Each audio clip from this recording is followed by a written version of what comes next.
Welcome again.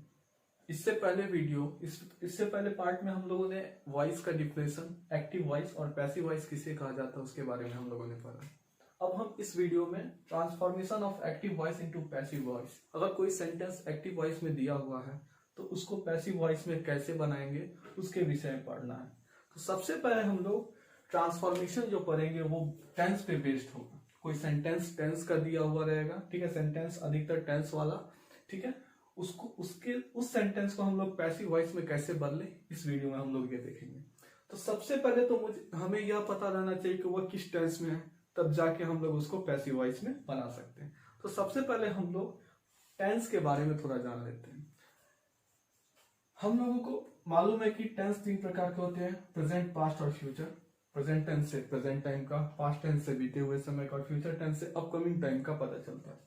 तो voice में हम लोगों को mainly present indefinite, present continuous, present perfect, past indefinite, past continuous, past perfect, future indefinite और फ्यूचर परफेक्ट के विषय में पढ़ना है। तो उसका स्ट्रक्चर हम लोगों को याद रहेगा तो हम सेंटेंस देखकर तुरंत पहचान जाएंगे कि कौन सा टेंस में है। जैसे अगर कोई भी सेंटेंस लिखा हुआ है, अगर उसमें वर्ब का पहला रूप यानी जो मेन वर्ब है, या फिर वर्ब में एस या ईएस लगा हुआ है, या डू लगा हुआ है, या डज लगा हुआ है, तो वो सेंटेंस होता है प्रेजेंट इंडेफिनिट टेंस का सेंटेंस। अगर किसी सेंटेंस में इज एम आर लगा रहता है और वर्ब के साथ आईएनजी जुड़ा रहता है, इज एम आर और आईएनजी दोनों साथ रहता है, तो वो प्रेजेंट कंटिन्यूअस टेंस में रहता है। अगर किसी सेंटेंस में हैव, हैज और वर्ब का तीसरा रूप रहता है तो वो प्रेजेंट परफेक्ट टेंस में होता है। अगर किसी सेंटेंस में वर्ब का दूसरा रूप और डिड लगा रहे तो वो पास्ट इंडेफिनिट टेंस का एग्जाम्पल होगा। अगर किसी सेंटेंस में वाज, वेयर या वर्ब और साथ में आईएनजी लगा रहे तो वो पास्ट कंटिन्यूअस टेंस का एग्जाम्पल होगा। अगर कोई सेंटेंस दिया हुआ है उसमें हैड और वर्ब का तीसरा रूप हो तो वो पास्ट परफेक्ट टेंस का एग्जाम्पल होगा। अगर किसी सेंटेंस में सेल या विल लगा हुआ है और वर्ब का पहला रूप है तो वो फ्यूचर इंडेफिनिट टेंस का एग्जाम्पल होगा। अगर किसी सेंटेंस में सेल विल के साथ हैव लगा हुआ है तो वो फ्यूचर परफेक्ट टेंस का एग्जाम्पल होगा। तो अब हम लोग टेंस, कोई भी सेंटेंस को एक्टिव से पैसिव वॉइस, किसी पर्टिकुलर टेंस का सेंटेंस है और उसको एक्टिव से पैसिव वॉइस कैसे बनाएंगे उसके विषय में देखेंगे। उससे पहले हमें यह जानना जरूरी था।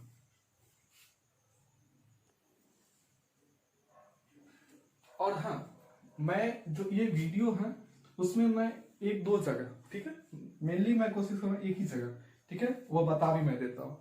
पास्ट टेंस में मैं कहीं पे कोई एग्जाम्पल या कहीं पे कुछ एरर रखूंगा, मैं कोशिश करता हूं, ठीक है, एक एरर मैं रखूंगा, ये एक या एक से ज्यादा या 2 एरर रखूंगा, ठीक है। अधिकतर वो पहले बता रहा हूं किससे, जो मैं तरीका बता रहा हूं वो तरीका कोशिश करता हूं अपने तरीका से उसको इजी करने का।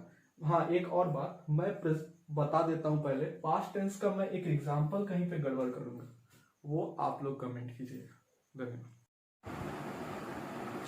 सबसे पहले हम लोग ट्रांसफॉर्मेशन में प्रेजेंट इंडेफिनिट, पास्ट इंडेफिनिट या फ्यूचर इंडेफिनिट का सेंटेंस अगर एक्टिव वॉइस में दिया हुआ है तो उसको पैसिव वॉइस में कैसे बता जाए उसके विषय में देखेंगे। ठीक है, यहाँ एक चार्ट बना हुआ है, सब्जेक्ट ऑब्जेक्ट चार्ट, ठीक है, इसके विषय में हम लोग देखेंगे। सबसे पहले यहाँ तो present indefinite, past indefinite, future indefinite का एक्टिव से पैसिव बनाने के लिए ये 5 नियम अगर आप लोग सही से समझ लेते हैं तो बाकी टेंस को पढ़ना बहुत ही इजी हो जाएगा। ये बस एक बार इस चीज को समझना है, बाकियों में सेम इसी प्रकार का कार्य किया जाएगा, बस एक बार इसको समझना है, ठीक है। तो बोलता है एक्टिव का ऑब्जेक्ट, एक सेंटेंस जो हम लोग लिखते हैं उसमें सब्जेक्ट होता है, वर्ब होता है, ऑब्जेक्ट होता है, ऑब्जेक्ट के बाद भी कुछ अदर वर्ड्स आते हैं, ठीक है। तो बोलता है एक्टिव का जो ऑब्जेक्ट होगा वो पैसिव का सब्जेक्ट बन जाएगा, ठीक है। इसके बाद हेल्पिंग वर्ब का प्रयोग किया जाता है। अब वो हेल्पिंग वर्ब किस आधार पे, तो अगर प्रेजेंट इंडेफिनिट टेंस का वो एक्टिव वॉइस का जो सेंटेंस है वो प्रेजेंट इंडेफिनिट टेंस में रहेगा तो उसमें इज, एम या आर लगाएंगे। अगर वो पास्ट इंडेफिनिट टेंस में रहेगा तो वाज या वेयर लगाएंगे। अगर वो फ्यूचर इंडेफिनिट टेंस में रहेगा तो उसमें शैल बी या विल बी लगाया जाएगा। इसके बाद जो वर्ब रहेगा उसका तीसरा रूप कर देंगे, हम लोग वर्ब को चेंज करेंगे, ठीक है। जैसे इट है तो उसका तीसरा रूप होता है इटन, तो वहां पे जब हम पैसिव बनाएंगे तो वहां पे लिखेंगे इटन, ना कि हम लोग इट लिखेंगे, हम लोग वहां पे लिखेंगे इटन। ठीक है। उसके बाद वर्ब को चेंज करने के बाद बाय का प्रयोग किया जाता है। बाय एक सप्लीमेंट के तौर पे वहां लगाया जाता है। उसके बाद जो एक्टिव का सब्जेक्ट रहता है उसको लास्ट में यानी ऑब्जेक्ट के रूप में लिखा जाता है। देखो एक एग्जांपल के जरिए हम लोग इसको और आसानी से समझते हैं। जैसे कोई सेंटेंस का प्रेजेंट इंडेफिनिट, पास्ट इंडेफिनिट या फ्यूचर इंडेफिनिट में किसी भी एक सेंटेंस को लेते हैं। जैसे एक सेंटेंस है he did not invite, ये एक्टिव वॉइस का सेंटेंस है, इसको पैसिव वॉइस हम लोग बनाएंगे। सबसे पहले हमको पता होना चाहिए कि ये कौन सा टेंस है। तो हम लोग टेंस के बारे में अभी जस्ट इससे पहले पढ़े हैं, जस्ट 1-2 मिनट पहले, कि अगर किसी सेंटेंस में डिड लगा रहता है तो वो पास्ट इंडेफिनिट टेंस का एग्जाम्पल होता है। ठीक है, तो ये एक्टिव वॉइस का जो सेंटेंस है वो पास्ट इंडेफिनिट। ठीक है, अब इसको हम लोग चेंज करते हैं। इसमें ये सब्जेक्ट है, ठीक है। इनवाइट ये वर्ब है और ये मी ये ऑब्जेक्ट है। ठीक है, ये सब्जेक्ट है, ये वर्ब है, ये ऑब्जेक्ट है। ठीक है, और ये कुछ अदर वर्ड्स सेंटेंस में रहते हैं। ठीक है, अब देखो सबसे पहला रूल क्या, एक्टिव का ऑब्जेक्ट। एक्टिव का ऑब्जेक्ट क्या, मी। ठीक है, वो पैसिव का सब्जेक्ट बन जाएगा, तो यानी मी यहाँ पे आ जाएगा। तो अब हम लोग इस चार्ट को देखते हैं। अगर कोई भी चीज सब्जेक्ट के रूप में अगर आई लिखा रहता है उसको ऑब्जेक्ट में हम लोग मी लिखेंगे। ठीक है, अगर वही मी लिखा रहता है ऑब्जेक्ट के स्थान पे, अगर मी रहता है और मी को हम लोगों को सब्जेक्ट बनाना है, मी क्या है ऑब्जेक्ट की जगह पे है और उसको हमको सब्जेक्ट बनाना है, तो वो क्या लिखेंगे, आई। यहाँ देखो यहाँ क्या है, मी क्या है ऑब्जेक्ट है, इसको हमको क्या बनाना है, सब्जेक्ट। तो यहाँ पे क्या लिखेंगे, मी की जगह पे आ जाएगा आई। ठीक है, देखो अब क्या है, सेकंड रूल बोल रहा है हेल्पिंग वर्ब का प्रयोग किया जाता है। ये सेंटेंस कौन सा है, पास्ट इंडेफिनिट टेंस का, तो इसमें या तो वाज लगेगा या वी लगेगा। तो आई के साथ क्या लगता है, आई वाज। और तीसरा रूल V3 का प्रयोग किया जाता है। V3 यानी इनवाइट का V3 क्या होता है, इनवाइटेड। तो यहाँ हो जाएगा इनवाइटेड। अब चौथा रूल क्या है, बाय का प्रयोग किया जाता है, तो यहाँ लिख देंगे बाय। पांचवा रूल है एक्टिव का सब्जेक्ट पैसिव का ऑब्जेक्ट बन जाता है। एक्टिव का सब्जेक्ट क्या है, ही, और वो ही के ऑब्जेक्ट बन के क्या बनेगा, सब्जेक्ट में ही है, ऑब्जेक्ट में क्या लिखेंगे, हिम। तो यहाँ पे हो जाएगा। इस तरीका से हम लोग प्रेजेंट इंडेफिनिट, पास्ट इंडेफिनिट या फ्यूचर इंडेफिनिट का एक्टिव से पैसिव बना सकते हैं। और कुछ एग्जांपल लेके हम लोग देखते हैं।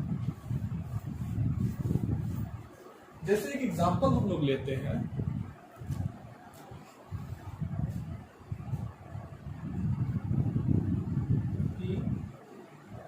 does not eat an apple। यहाँ पे ही सब्जेक्ट है, एन एप्पल ऑब्जेक्ट। इसको आप दूसरे तरीके से हम बताते हैं कैसे सॉल्व किया जाए, कि कैसे इसको पैसिव वॉइस में बदला जाए।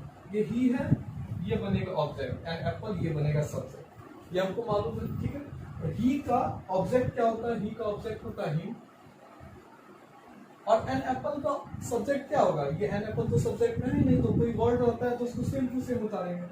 N apple. अब जो हिम लिखते हैं, ठीक है, उससे पहले हम लोग बाय लगाते हैं। क्या लगाते हैं, बाय लगाते हैं। अब इट जो है, इट का वर्ब ये V1 है, इसको हमको चेंज करना होगा V3 में, ये हो जाएगा eaten.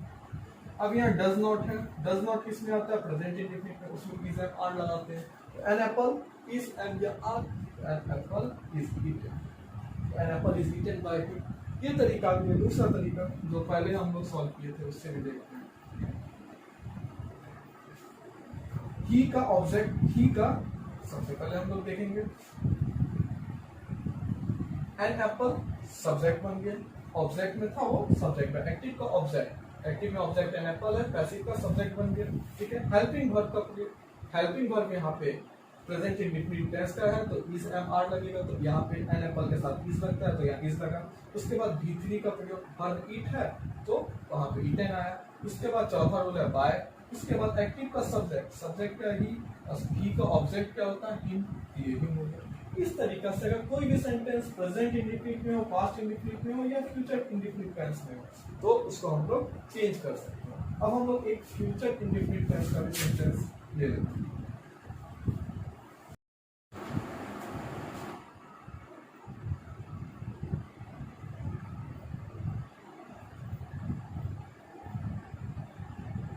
I cell tell a story. यहाँ पे सब्जेक्ट है आई और ऑब्जेक्ट है ए स्टोरी। ए स्टोरी का तो ए स्टोरी ही होगा, ठीक है। सबसे पहला रूल है एक्टिव का ऑब्जेक्ट, ऑब्जेक्ट ए स्टोरी है तो वो सब्जेक्ट बनेगा तो ए स्टोरी ही होगा, ए स्टोरी।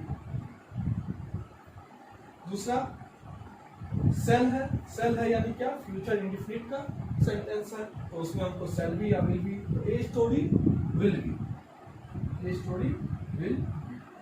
आई और वी के साथ सेल लगता है, बाकी सभी के साथ विल लगाया जाता है, तो स्टोरी विल बी, ठीक है।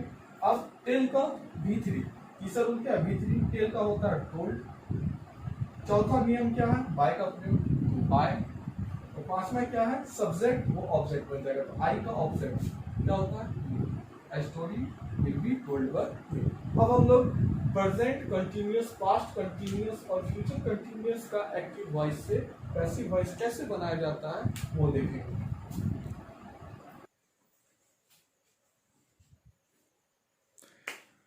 प्रेजेंट कंटिन्यूअस, पास्ट कंटिन्यूअस या फ्यूचर कंटिन्यूअस का एक्टिव से पैसिव बनाने के लिए एक रूल यहाँ पे देखो, पहले 5 रूल थे, अब एक रूल बढ़ गया है, 6 रूल हो गया है, ठीक है। सबसे पहले रूल सब सेम है, बस क्या है, एक्टिव का ऑब्जेक्ट पैसिव का सब्जेक्ट बन जाएगा। हेल्पिंग वर्ब का प्रयोग जो कि पहले किया जाता था, इसमें ये ध्यान देना है फ्यूचर कंटिन्यूअस टेंस का पैसिव वॉइस नहीं बनता है। उसके बाद तीसरा, हम लोग जब हेल्पिंग वर्ब लगा लेंगे तो उसके बाद बीइंग का प्रयोग किया जाता है, बीइंग सप्लीमेंट के रूप में उसका उपयोग किया जाता है। उसके बाद चौथा वर्ब का तीसरा रूप जो कि हम लोग पहले भी करते थे, पांचवा बाय लगाएंगे और छठा एक्टिव का सब्जेक्ट पैसिव का ऑब्जेक्ट बन जाएगा। जैसे एक एग्जांपल लेते हैं, एक एग्जांपल है I am reading a story, यहाँ आई सब्जेक्ट है, अ स्टोरी ऑब्जेक्ट है, ठीक।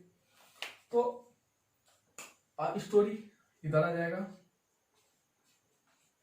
अकॉर्डिंग टू रूल 1, एक्टिव का ऑब्जेक्ट ये ऑब्जेक्ट है, वो पैसिव का क्या हो जाएगा, सब्जेक्ट इधर आ गया। अब हेल्पिंग वर्ब लगेगा, अब ये कौन सा सेंटेंस है, ये एम लगा हुआ है यानी प्रेजेंट कंटिन्यूअस टेंस का सेंटेंस है, हम लोग पहले देख चुके हैं टेंस में, हम लोग जान चुके हैं कि कौन सा सेंटेंस कौन सा टेंस में रहता है। तो स्टोरी अब प्रेजेंट कंटिन्यूअस टेंस में है तो इसमें क्या लगेगा, इज एम या आर, तो यहाँ स्टोरी के साथ क्या लगेगा, इज। अब क्या लगाना है, तीसरा रूल बीइंग, तो यहाँ क्या लगा देंगे, बीइंग, ठीक है। अब क्या है, V3 का प्रयोग, यानी यहाँ रीडिंग जो है उसको हम लोग को V3 में वर्ब का तीसरा रूप में लिखना, तो रीड रेड रेड, ठीक है। अब बाय का प्रयोग किया जाएगा, ठीक है, तो यहाँ पे बाय। अब यहाँ पे सब्जेक्ट क्या है, छठा रूल एक्टिव का सब्जेक्ट आई है, वो ऑब्जेक्ट बनेगा, आई ऑब्जेक्ट बन के क्या बन जाएगा, मी, ठीक है। एक और तरीका से बताते इसको, ठीक है, इससे आसान लगेगा बनाने में।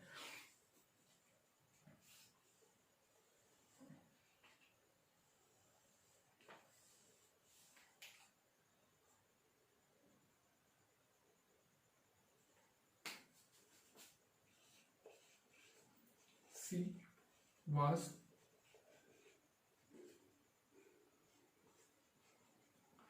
writing a novel, ठीक है।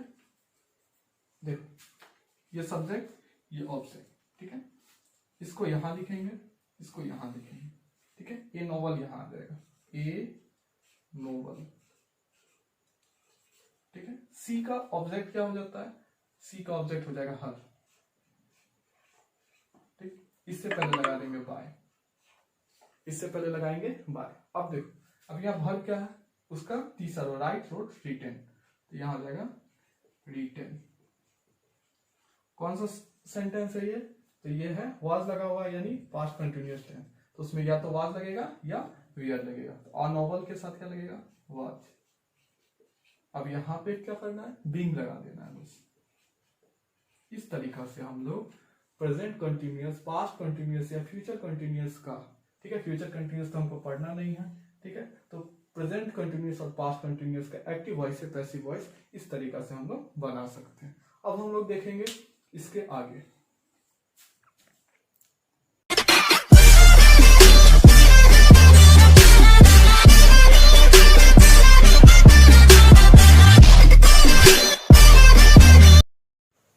अब हम लोग देखेंगे प्रेजेंट परफेक्ट, पास्ट परफेक्ट या फ्यूचर परफेक्ट के सेंटेंस को किस प्रकार से हम लोग एक्टिव से पैसिव वॉइस में चेंज कर सकते हैं। नियम कुछ सेम ही है लगभग। एक्टिव का ऑब्जेक्ट पैसिव का सब्जेक्ट बन जाएगा। हेल्पिंग वर्ब यहाँ पे प्रेजेंट परफेक्ट टेंस का अगर सेंटेंस है तो उसमें हैव या हैज लगा रहेगा, पहले से उसमें हैव या हैज ही लगाना है।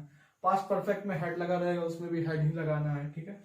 फ्यूचर परफेक्ट टेंस में शैल हैव या विल हैव लगा रहेगा। तो हम लोग जो चेंज करेंगे सब्जेक्ट को ऑब्जेक्ट और या ऑब्जेक्ट को सब्जेक्ट की जगह पे, उस हिसाब से शैल हैव या विल हैव भी लगाएंगे।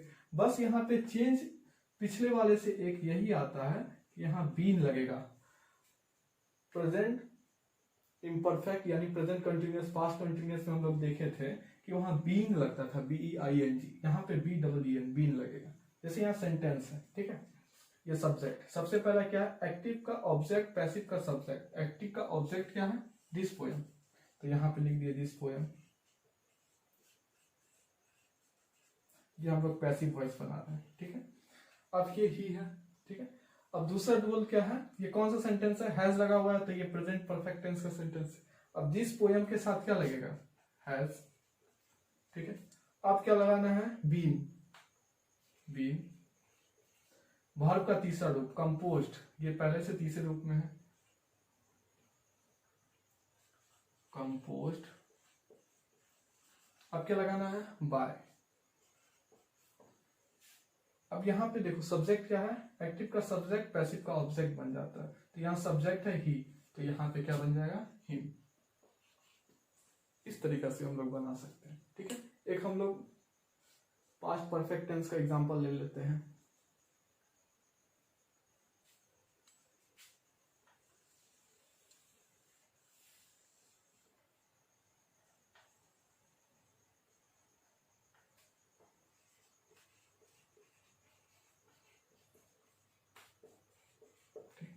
अब देखो इसको दूसरे तरीका से हम लोग बनाते हैं।